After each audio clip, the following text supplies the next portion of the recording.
โอเคครับสวัสดีครับทุกท่าน Good afternoon ladies and gentlemen.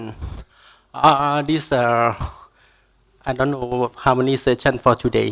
This I just come here. Okay, about this session we talk about the new technology, but something I think is not new.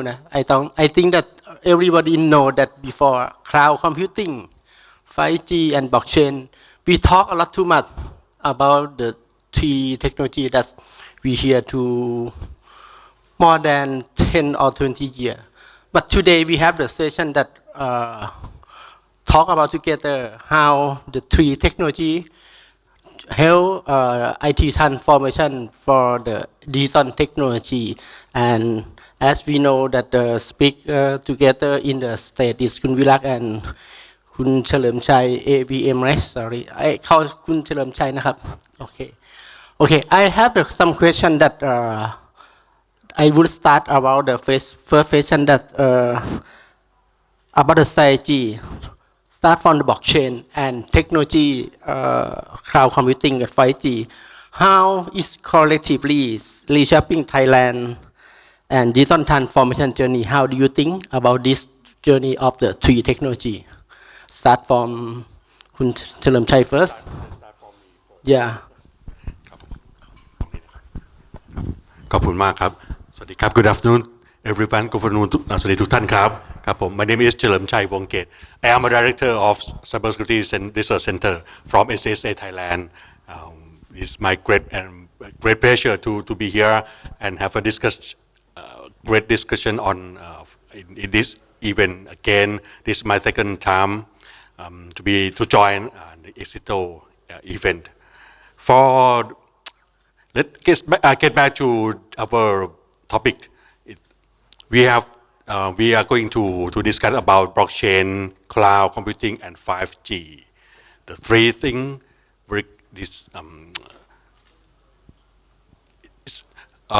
Those components would be very necessary for Thailand and ASEAN and around the world to improve their business to digital economy. In Thailand, if we can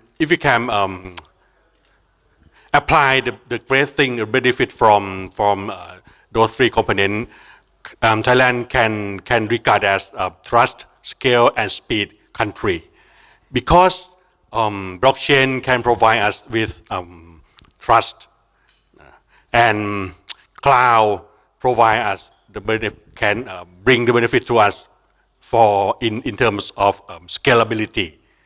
And lastly, 5G speed provide us with a speed that can help us. The three components can work together to help us to improve our infrastructure, our services, government services, or any kind of service in country. So I will start my part with the benefit of the three components of today, and let's the second speaker to observe their opinion. Good afternoon, everyone. As Sir said, I think cloud computing along with blockchain and enablement of 5G is advancing a lot of sectors across the world. And Thailand, I think, as an expert, yep. I would really compliment that Thailand is one of the biggest digital economy in terms of at least mobile penetration. I think if I recall the statistics correctly, and maybe you can correct me on that, I think almost 71% or 79% people in Thailand do have mobile phone with mostly 4G or 5G enabled. So it's a huge economy, and we have seen the benefits of QR code payment system, which is very efficient in doing. And if you look at the world across, not many countries have that efficient payment system or mechanism. Everyone struggles with cash in Europe and everywhere. So in that way, if you look at the modern technologies from cloud to 5G to blockchain, it not only offers safer but faster and it enables business to grow at a pace that they did not foresight it before and bring in a lot of new revenues and models as well. Yeah, I think it's more than the number that you said, because actually for today, one person is more mobile phone, more device. Actually, it's more than that, and payment too many. Yeah. Okay, go to the next. How do you think in next 3 to 5 years, which industry that will get most benefits from our technology, cloud, blockchain, and 5G that integrate together? What is the like how to implement them? How to get the benefit? Which industry? Let's start from me. Yeah.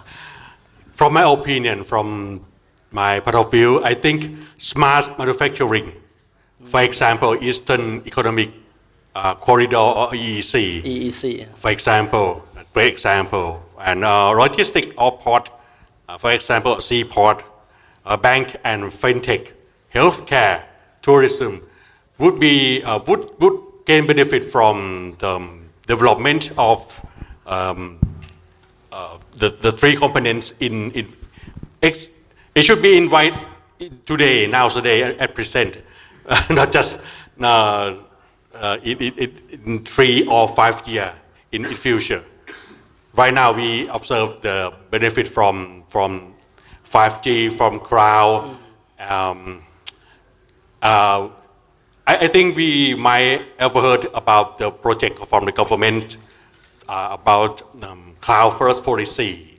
That would be the great example for our government for level to try to encourage Thailand would gain benefit from cloud and maybe expand to AI computing as well. So this might be the great track on that Thailand start on the right track from this moment and can provide a great benefit for our country in next 3 and 5 years. It might be benefit for Thailand. Yeah. Okay. How do you think? I completely agree, and being from the government side, you obviously have a focus on a particular sector. I believe that any industry which is not going to adapt to the new technologies, they will not survive in future. Again, from a policy perspective, obviously you have to get into very specific where you want to target and where you want to uplift them. But every industry has to adopt technology. Without technology, I think there's no future. The earlier people understand, the better it is. And I think, to be fair, the management and the board do understands the digital transformation journey has to happen if it has not already happened. What I have seen, and I'm not a digital transformation officer, I come from a cybersecurity background a little bit. But what I've seen in the board meetings and where I've seen the management asking question is they are not against the digital transformation. They want to have an assurance that it will result into an actual transformation and not just a capex on digitizing things. And I think that's where a lot of efforts from the industry professionals, from the accredited body like you, helps in driving that journey with the management to give an assurance that, look, there are risks if you don't do it, there are consequences if you not do it. So emerging technologies has to be adapted. And as you said, with the Eastern Economic Corridor and cloud compute policy first, I think Thailand government has made great strides as well. I think AWS opened the first data center in Thailand recently. Microsoft is on the way as well. Sorry. Yes, I agree with you. And I think more than this, I think every industry, as you say, and I agree, like education as well. My opinion, become of the three technology, health industry, but I talk about the like education because you don't talk that education will like have too many transformation from the 5G and cloud computing because a lot of learning, e-learning that become to the useful for all the students around the world to link together. Hospitality as well, something like that. I agree. Another example which you talked about, and because Thailand has a lot of manufacturing base, Yep. so most of the people are obviously Thai here, so they would know. But a lot of experts think tourism is the number one GDP contributor, which is not true. The number one GDP contributor is the manufacturing, especially the electronic manufacturing goods. Yeah. That's the number one GDP contributor, and tourism comes second or third, I can't remember. So from a manufacturing point of view, everyone is looking into sustainability. Yeah, yeah. Everyone wants to have green emissions down, sustainability downs, because that helps sell the product in the European markets, the US market, and Thailand being the export country, everyone is a lot focused, and that's where blockchain comes a lot. It gives you traceability, it gives you sustainability. Blockchain plays a very pivotal role. Apart from the crypto, which I do not want to talk about, it's a different topic. But from a manufacturing, sustainability chain is a big thing which blockchain solves. Financial transactions, Yeah. again, digital economy, it solves a lot of things. And I think Thailand has been, the policies have been empowering in that area. Yes, good. I agree with you too much. Okay, number 3 question is especially for Kun Chalermchai. They talk about how about the Thailand position itself in case that we are how to the leader in the industrial about adopting with the 3 technology of the cloud, 5G and blockchain, how to do that? Thank you, sir. It's quite a challenge for Thailand. We discussed about if we start looking at the strong point of Thailand right now, government level, in the policy level. We have heard about how to be the first or the strongest country of digital economy. Thailand and work together with the ASEAN member countries together to think about the digital economy. I'm not sure about the briefing. The short of the full name is DEFA, DEFA, agreement fair, digital economy agreement. This is key factor of ASEAN to try to encourage, try to build that strong, the benefit from digital economy to help them in the very strong and situation of economy in our world today. We try a lot to cooperate together to be stronger. And in Thailand, our government try to encourage, try to produce, try to emphasize on cloud first policy. The big investor try to build the data center in Thailand. It's very good thing. This is the great example that the policy is very important for Thailand, and would be the first thing that Thailand should emphasize on policy to work it to make it in the next step, not just to announce, and they should have a mechanism to proceed the next step of the policy. And the next is to try to build ecosystem. For example, to use Eastern EEC as a living lab for 5G, 8 and blockchain, and try to gain benefit from national ID as a use case for SME and cross-border trade. I think this would be a great strategy for Thailand to to be a leader of the region of ASEAN in blockchain, cloud, and 5G. Oh, sorry, the argument you said DEFA. DEFA, Okay. Digital Economy. Some okay. to- I remember. I will search later. Okay, about this. Okay, we go to the next after. I'm not sure you about this. You already or not? Yeah, Because already. we go to the benefits from the 3 technology. This question is start from you first about the budget. Why is matter? How is the blockchain improving transparency and security in the sector like banking or the logistics? How do you think? How to improving the like a transparency? How we use the blockchain to help to improving the transparency and security? How you think? Start from you first. From me. Yeah.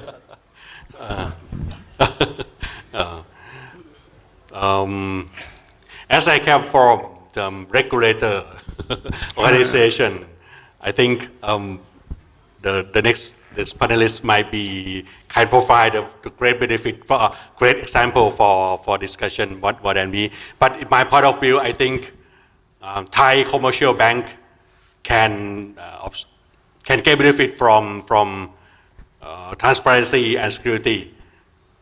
For example, we can apply the electronic letter of guarantee on a share blockchain, and can reduce the process, reduce the time, the waste time or to process of fraud risk, and can apply in logistics as well.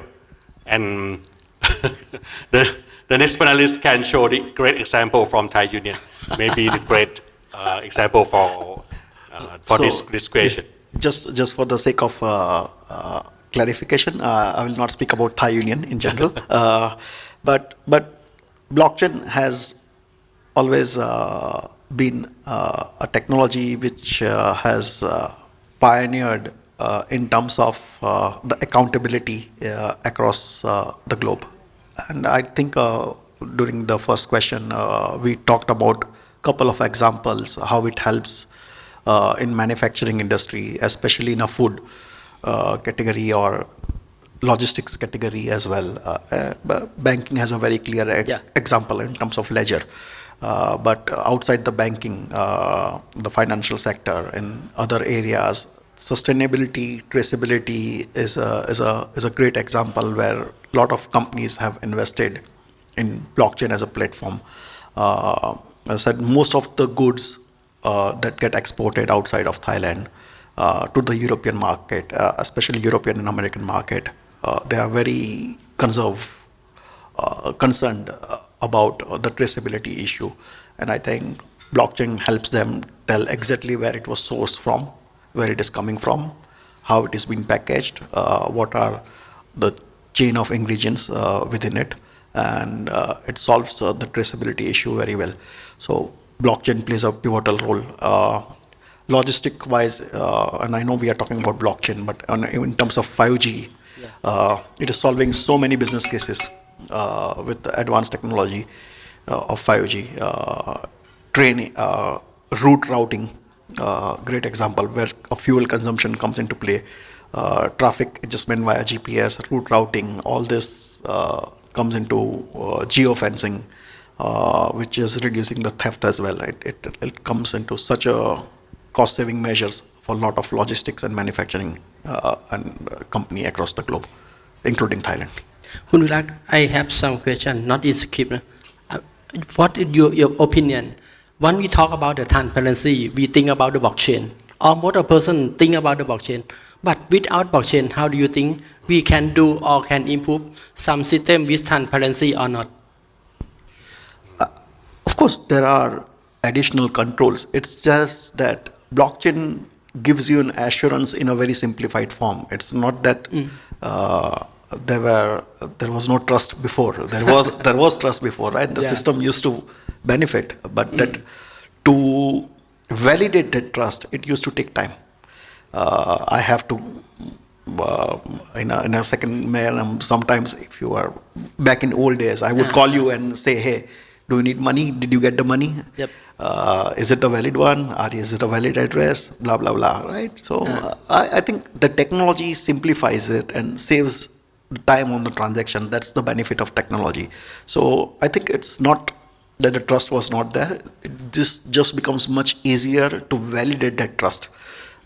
Technology helps you bring that transparency into the trust. Yeah. And I think the process should have is before. Sorry? Process. Yes. Should have Reduce. worked together. Yeah, ease of process, ease of time, ease of Right. validation. Yeah. Okay, we go to the next. We talk about 5G, we talk about cloud and blockchain, about edge computing. Okay, how does cloud and edge computing enable security, scalability, and efficiency for the enterprise? How do you think? Start from Let's start from me. first. For local cloud regions in Thailand can deliver low latency and data resiliency and burst capacity. Edge node near a facility or port can handle real-time analytics and keep operation running during the outage or the situation. Government cloud or cloud first, guidance and data classification, draft, give agency and regulated industry a clear path to handle, to follow the guideline, to follow the policy, and to get benefit from 5G, from cloud, from blockchain. I think this might be the truth, the fact that we are okay with that, and this is a great benefit that we can observe that. We can see in our everyday use. Okay. You? I think to what he said, I just want to add one more, which from not only from the regulator point of view, but from the company's point of view, is the data localization. So data localization also helps a lot. Not only being compliant with the privacy law, I think every country and sovereign government nowadays are very focused on privacy, and so are citizens. Yeah. Not only the government, the citizens are very concerned. They are proactively asking questions, where is my data? Yes. They want to know where it is. And the moment, if you are a B2C organization, and if you say that, look, nothing is going outside of Thailand, as a citizen, they would be little bit assured in terms of the privacy concerns they may have. So I think the edge computing or the cloud computing not only gives you scalability, efficiency, and resiliency, which is must, and we have seen, if you look at now it is November, last month's 2 outages that happened in AWS and Azure. Both were in the east coast of US, if I remember. So in that sense, if you have a local edge computing or a data center on the Asia side, even if it's your secondary, it helps you reduce this dependency on the American front or the European front. And with the war, I have this one more example from a digital perspective. So there was this one company. One company back in India. I do not want to name it. If you know, you would know it. They were into oil, and the CDO of that company is kind of a half mentor and a friend of mine. Suddenly, US fine day announced tariffs and said, if India is buying Russian oil, we will not supply technology or whatever. And midnight, they were into Microsoft stack, and Microsoft Azure just switched them off. One fine day, it's $1 billion company, and just they were switched off. That's it. Nothing. no forewarning, nothing. So I think in that sense, data localization, edge computing within the sovereign region plays a very important aspect, especially for a large multinational, because the world is surrounded with a lot of uncertainties, and I think a lot of CIO and CDOs are now discussing this as well, that how do I deal if tomorrow something happens and some nation goes wrong and say that, look, uh, this country should not have my technology. What do we do then? I think it's a tricky question, tricky situation to be in, and that's where localization. If you are operate in one country and you are very heavy into that country, localization plays a very important aspect. I think it gives a lot of assurance to the business as well. Yes, good. I think you share this again in for the next question about share the real example. Okay, we go to the next. This question is about the 5G network. คุณเฉลิมชัยครับ what role will 5G networks play in enable IoT Internet of Things adoption and development of the smart city in Thailand? I think you should have more case study here. Key characteristic of 5G are high-speed internet and handle massive IoT, low latency. 5G delivers massive device density and low latency communication. This is a technical term. Please allow me to make it more understanding of the audience. And smart traffic and telemedicine, for example.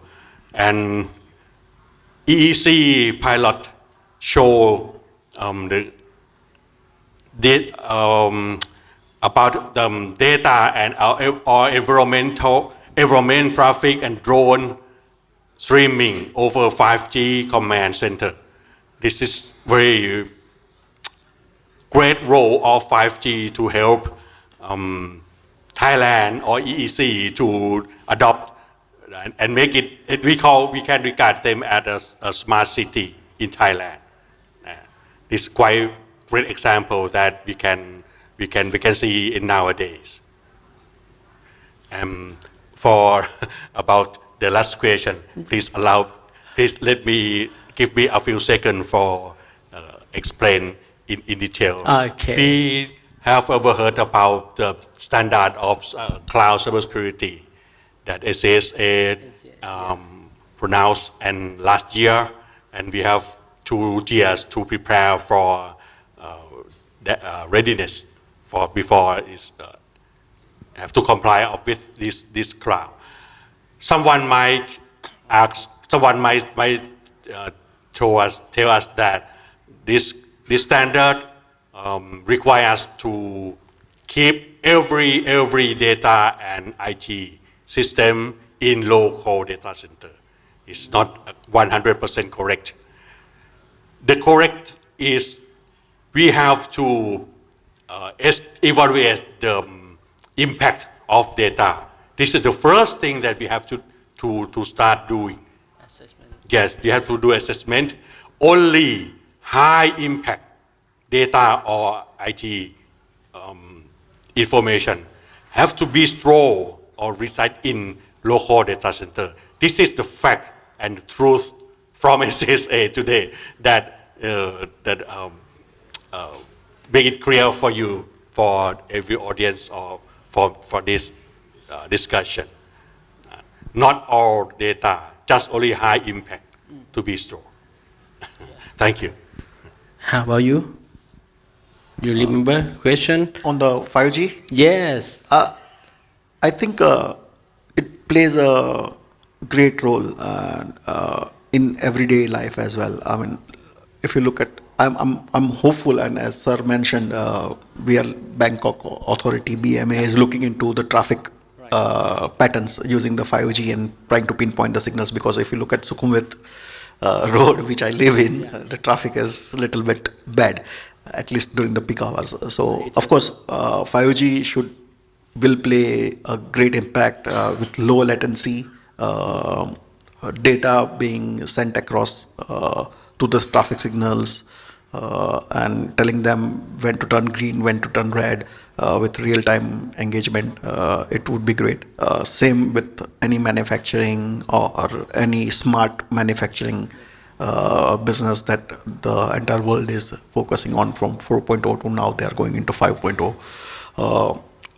5G plays a significant role in making quick decisions, having even if your factory is in a very remote corner, and you are sitting in one corporate office, which most of the multinationals companies are, it makes it life much more easier to take a decision. And as they say, data-driven decision is the future, and 5G helps in making those decisions much quicker, much faster, and much more accurate. Yeah. How do you think in the end game of smart city or the IoT, will we go to with the 5G or you mix with the LoRa or NB-IoT? How do you think? Sorry, again? For the end game of IoT or the smart city, this will prefer the 5G only or will mix with the LoRa or NB-IoT something? This question is not in here. I just talk with you. I think it has to be a mix of technology, because even 5G is, if you look at China, US, I think they are already looking at 6G. India is building protocols for 6G as well. Yeah. So technology will keep on evolving. I think you cannot stick to one, say, I mean, when there was a 3G it was Edge, I believe it was called Edge or something. 2G was 3G or something. And we were very excited. I remember I had that Ericsson phone with a camera on it, and I was like, I was waiting for 3G to roll out so I can make a video call. Right. But that's a thing of a past. Yeah. Now it's a 6G is also being rolled out. So I think it has to be a robust infrastructure with the capability to embed any technology of future. AI coming in. AI will play a huge role as well in the smart cities, in making again decisions, in rolling out future empowerment for citizens, services. So I think it's not about sticking to one technology, it's about amalgamation of all the technologies which will be beneficial for the citizens or the industries. Okay, for the next, we talk about the fit already. We go to the specific or deeper probing and real world example. Maybe start from you now, Kun Virak. As I tell you, you must share again for the real world example. Could you share in the real world example of the blockchain? I'm not sure. Has enhanced supply chain efficiency or the security?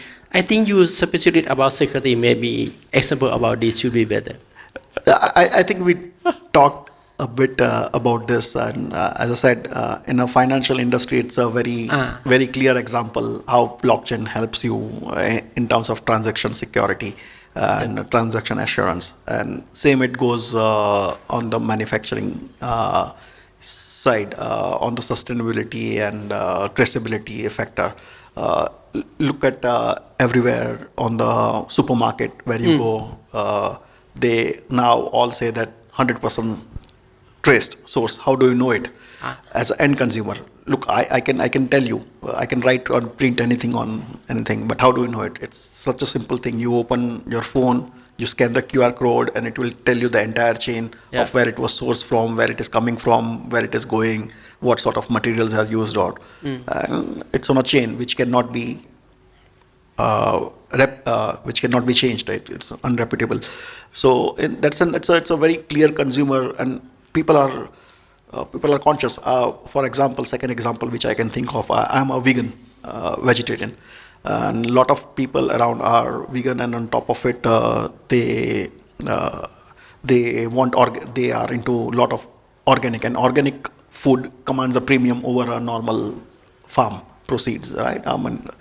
And if you are paying a premium on an organic food, you want to know whether it's actually organic. How do you know it? So you want to know where it is coming from, where it is sourced from, and scan the QR code, scan something, and you will tell you. So it's a classic example, not only from a B2B perspective where it assures the larger European market and the government, but also from a consumer standpoint who are paying a premium for a food sourcing. They know that it is they know where it is traced back. They can trace it back to, and they know where it is, whether it's actually organic, and if I'm paying a premium of that product, it's worth it or not. Okay, I thanks for you sharing for the real example. I would start vacation with Kun Chalermchaiนะครับ. How are Thai enterprise using cloud computing to gain real-time data insights and optimize operation? As we know that 5G can provide us low latency. We have heard about the news that in specific area, the taxi, taxi without driver, this might great benefit from 5G and IoT. So this might be the great example for us that if we can expand the great benefit in other aspects, for example, telemedicine, that we might have heard about the patient can stay at home and request for a doctor for advice. But in the next or in near future, doctor or equipment of that doctor used to cure the patient can work from distance. I think this might be the great benefit that Thai environment or this country can gain from cloud and from the 5G and IoT.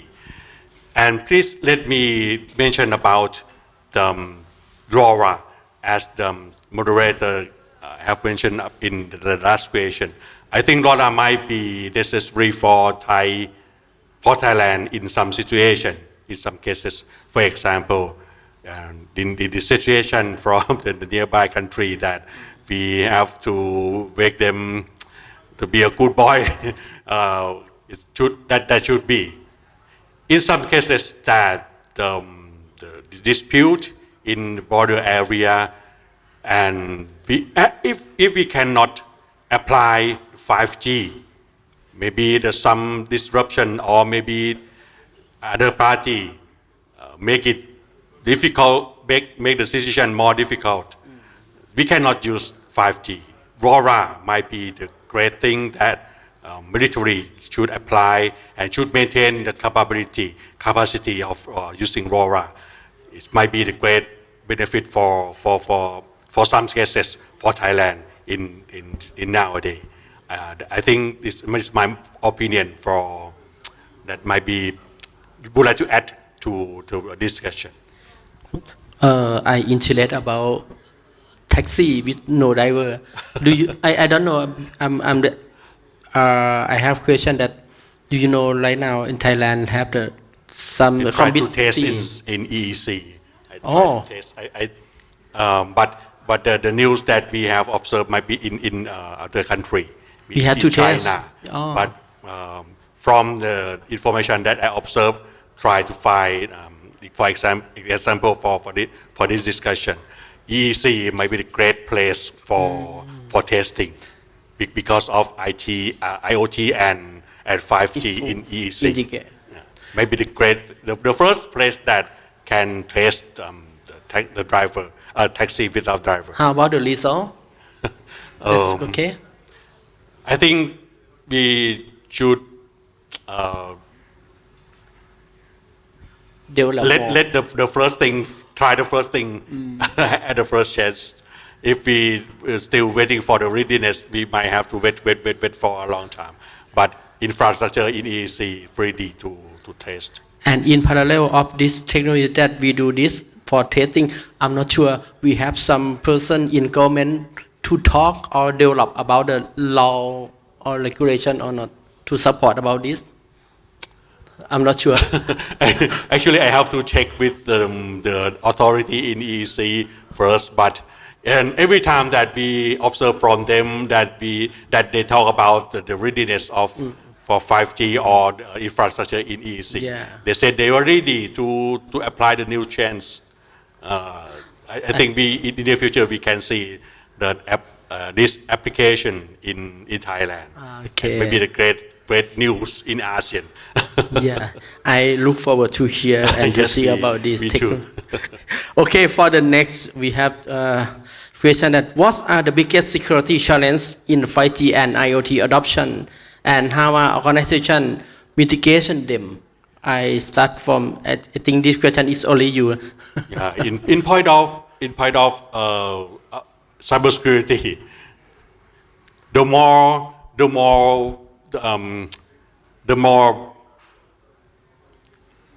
and 5G and IoT adoption bring us the more benefit and more attack surface as well.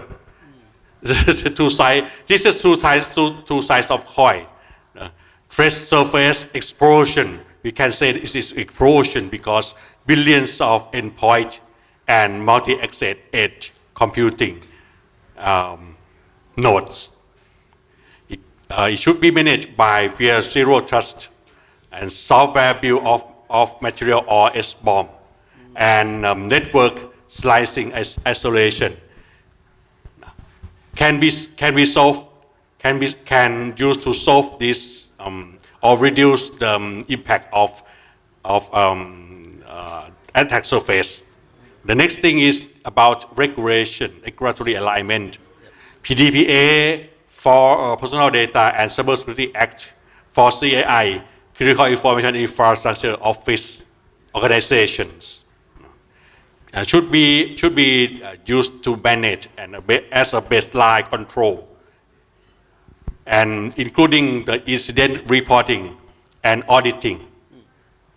This mechanism should be applied in Thailand. And the next is about supply chain and sovereignty. We have in cloud cybersecurity of. I have mentioned about the standard of cybersecurity of cloud and myth about store every data inside in the local data center.